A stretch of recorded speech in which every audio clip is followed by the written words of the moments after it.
And today we're going to be talking about, we're meshing two things that I'm passionate about all of these things, but I'm super passionate on the hormone side and super passionate on the brain wiring side. And we're going to mesh these two things together.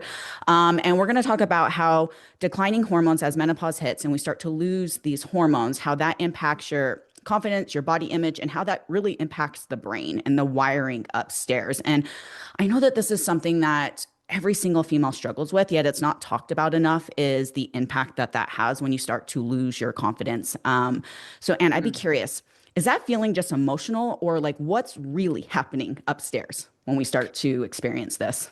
Well, it's multifaceted. And part of what we had talked about before we decided to record this was the region of the brain that's actually responsible, which is called the insula, the region of the brain that's actually responsible for integration with body sensations and self-awareness.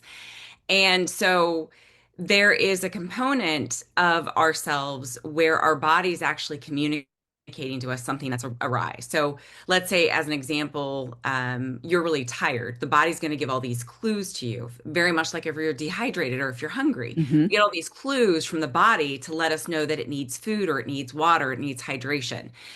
Well, the same thing happens when there's something going on inside of it, when we're sick, when our hormones aren't right.